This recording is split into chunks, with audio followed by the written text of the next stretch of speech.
Hello বন্ধুরা, কেমন আছো? আশা করি সবাই ভালোই আছো। আজ আমি তোমাদের নতুন একটা পদ্ধতিতে চিকেন রান্না করে দেখাবো। প্রথমে আমি প্রেসার কুকারে আলু সিদ্ধর জন্য নিলাম। এরপর আমি টমেটো এবং পেঁয়াজ যেভাবে কেটে নিলাম, আর পেস্ট করার জন্য নিলাম আদা, রসুন এবং লঙ্কা। এবার আমি কড়াইতে কিছুটা পরিমাণ তেল দিলাম। তেল গরম হয়ে আসলে এর মধ্যে দিয়ে দিলাম কিছুটা পরিমাণ কুচানো পেঁয়াজ, আর দিলাম গোটা দারচিনি। এবার এর মধ্যে দিতে হবে 1 চামচ জিরে গুঁড়ো, 1 চামচ ধনে গুঁড়ো, আর দিতে হবে 1 চামচ লঙ্কার গুঁড়ো, আর 1 চামচ গরম মশলার গুঁড়ো। সব মশলাগুলোকে একসঙ্গে কষিয়ে নিতে হবে।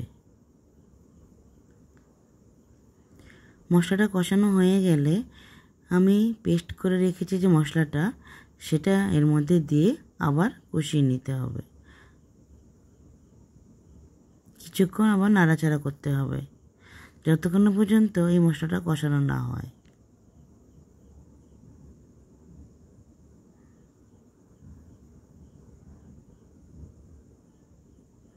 এদিকে মশলা কষানো হচ্ছে, অন্যদিকে আলু প্রায় সিদ্ধ হয়ে গেছে।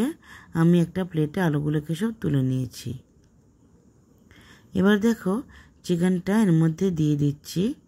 কিছুক্ষণ এভাবে নাড়াচাড়া করতে হবে, তাহলে মশলাগুলো সুন্দর করে মাংসের মধ্যে ঢুকে যাবে। এখন আমি কিছুটা পরিমাণ নুন এবং হলুদ এর মধ্যে দেব, দিয়ে আবারও কিছুক্ষণ নাড়াচাড়া করতে থাকবো।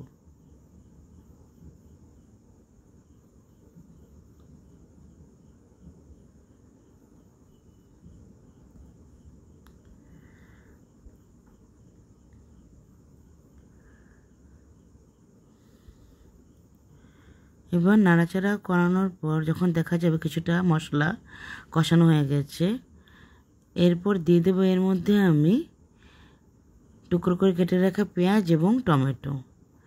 এগুলো দিয়ে আবারও কিছুক্ষণ আমার নাড়াচাড়া করে নিতে হবে।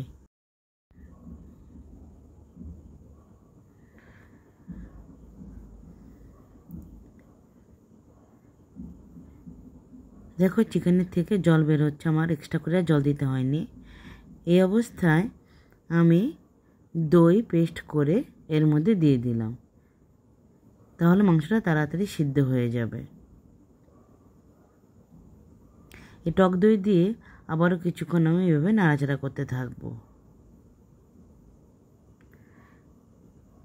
এবার দেখো যে সিদ্ধ করে রেখেছিলাম আলুগুলোকে, সেগুলো এর মধ্যেও দিয়ে দেব।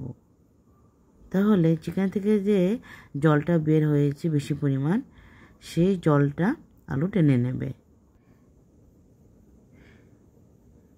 এই রেসিপিতে ঝোল বেশি থাকবে না, ঝোল থাকলে খেতে ভালো টেস্ট লাগবে না, তো অল্প ঝোলই থাকবে। তো এই রান্নাটা বিশেষ করে পরোটা বা লুচির সঙ্গে খেতেও বেশি ভালো লাগবে।